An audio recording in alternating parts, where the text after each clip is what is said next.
시편 74편 12절에서 23절까지 말씀입니다. 전도서 12장 1절 말씀은 이렇게 시작하고 있습니다. 너는 청년의 때에 너의 창조주를 기억하라. 그리고 마지막 7절에는 흙은 여전히 땅으로 돌아가고 영은 그것을 주신 하나님께로 돌아가기 전에 기억하라. 전도서 12장 말씀에 보면 하나님을 기억하긴 기억하는데 창조주 하나님을 기억하라 라고 이렇게 되어 있습니다. 전능하신 하나님을 기억하라, 공의로우신 하나님을 기억하라, 이런 표현이 아니라 창조주 하나님을 기억하라는 겁니다. 우리가 창조주 하나님을 기억한다라는 것이 어떤 의미가 있겠습니까? 사랑의 하나님을 기억한다라는 것은 우리가 잘 압니다. 우리를 사랑하시고 그 사랑 때문에 우리를 구원하신 그 하나님을 기억하는 것, 은혜로우신 하나님을 기억하는 것, 전지전능하신 하나님을 기억하는 것, 나름대로 하나님 앞에 되어져 있는 그 수식어에 따라서 그 의미가 어떤 의미고 그 하나님에 대해서 어떤 부분을 우리가 생각해야 될지를 우리가 압니다. 그렇다고 한다면 창조주 하나님을 기억한다라는 것은 어떤 의미가 있겠습니까?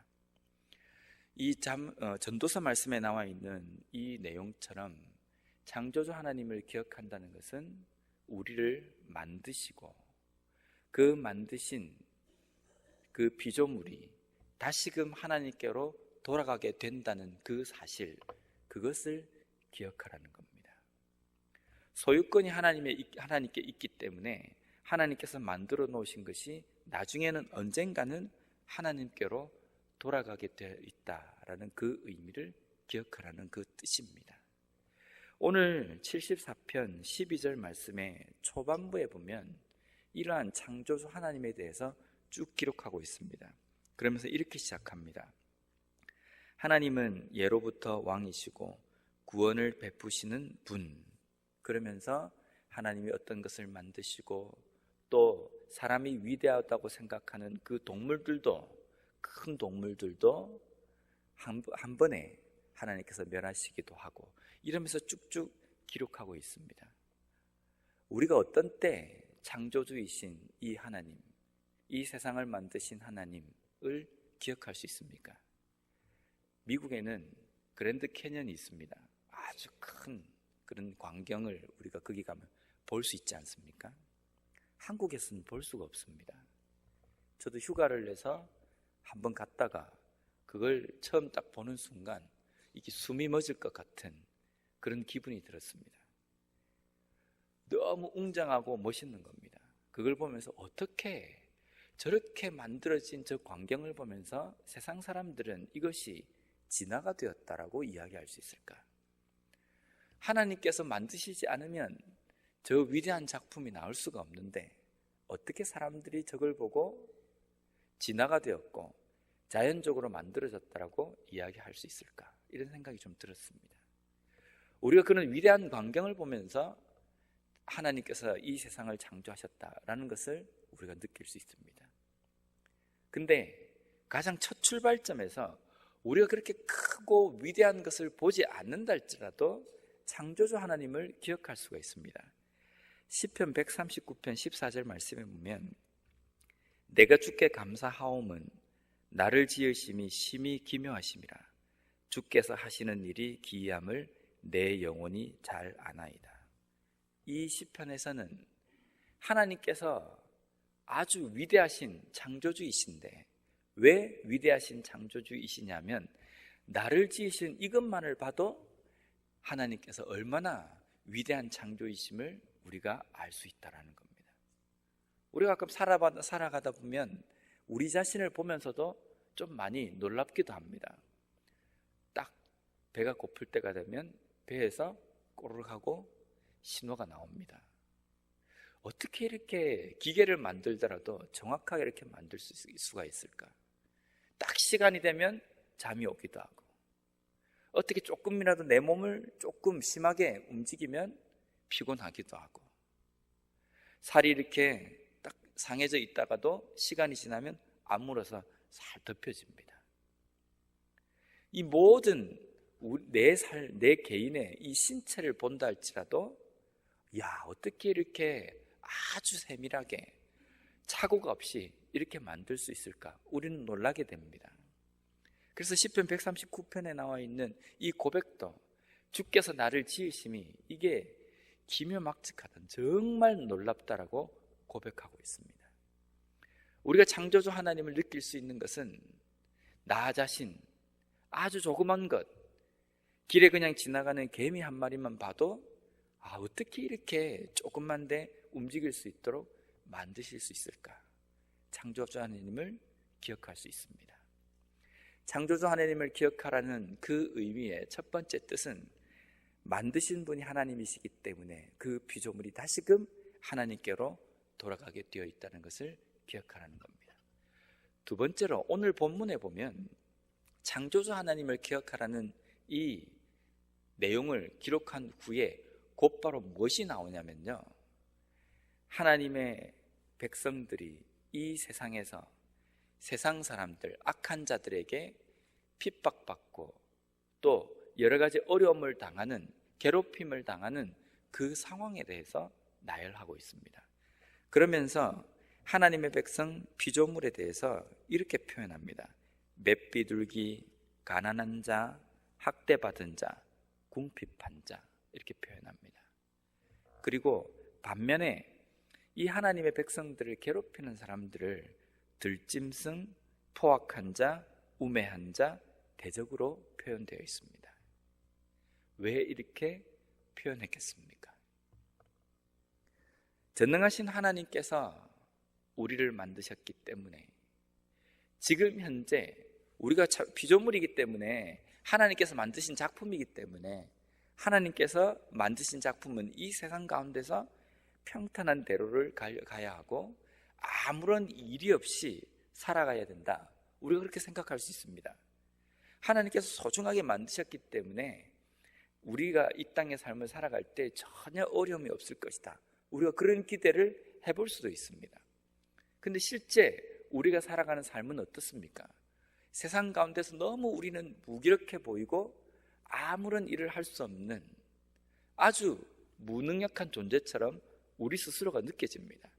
근데 반면에 세상은 너무나도 강하고 우리를 너무 괴롭히고 너무 어려운 세상이라고 우리가 표현하지 않습니까?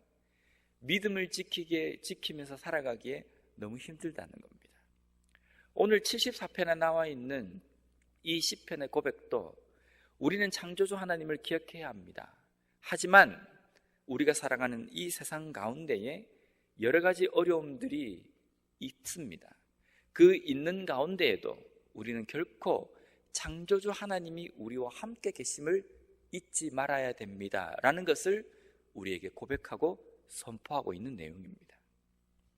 동물원에 가면 맹수들이 우리에 갇혀 있습니다.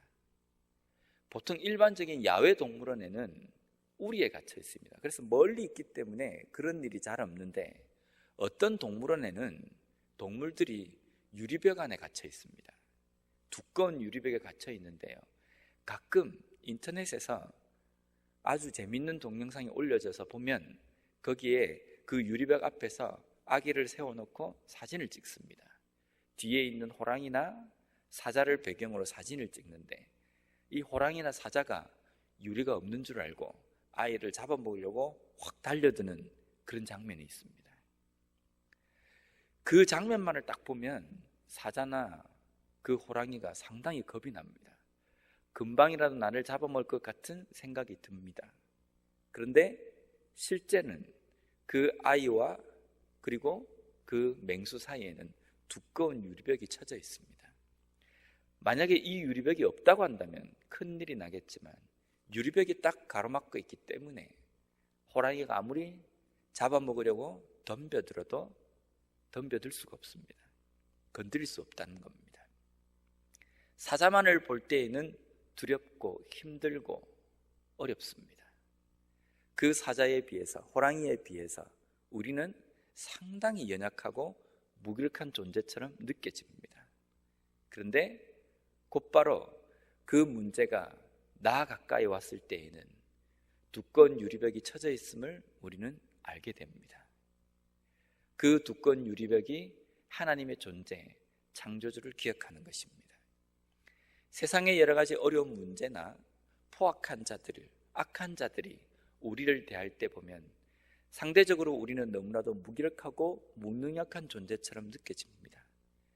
그런데 천지를 창조하신 하나님께서 우리 멀리 떠나 있는 것이 아니라 우리와 함께 하시고 내 삶 속에 거하고 계신다는 겁니다. 그 어려움만 볼 때에는 금방이라도 내가 넘어질 것 같고 내가 이 세상 가운데서 도무지 살아갈 수 없을 것 같은 느낌이 듭니다.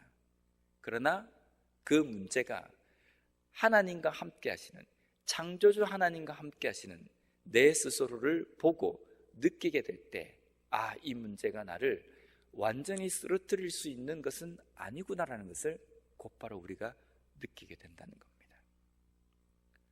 오늘 본문에서는 하나님께서 만드신 그 피조물을 연약한 존재로 표현하고 있습니다. 근데 가끔 가다가 성경에 보면 우리 피조물, 하나님의 백성들을 주의 군대, 주의 군사라고 표현한 부분들이 있습니다. 그럴 때에는 이 세상 가운데 뭔가 전쟁을 통해서 승리를 할 수 있는 아주 자신감에 찬 표현입니다. 우리 자신을 표현할 때. 요즘 우리 자신 스스로를 어떻게 표현하십니까? 나는 하나님의 군대, 하나님의 군사다 라는 표현이 드십니까? 그런 느낌이 드십니까? 아니면 오늘 읽은 이 본문에처럼 연약한 자, 맷비둘기, 학대받는 자, 궁핍한 자, 이런 표현이 쓰여지십니까? 어떻든 좋습니다. 이렇든 저렇든 우리가 부인할 수 없는 사실은 우리를 하나님께서 만드셨다는 겁니다. 그리고 그 만드신 창조주 하나님께서 오늘 이 시간, 이 순간에도 나와 함께 하신다는 겁니다. 그렇기 때문에 세상의 그 어떤 풍파와 어려움과 여러 가지 힘든 상황이 우리를 어찌할 수 없다는 겁니다. 어려울 때 고개를 들어 창조주 하나님을 기억해내는 것입니다.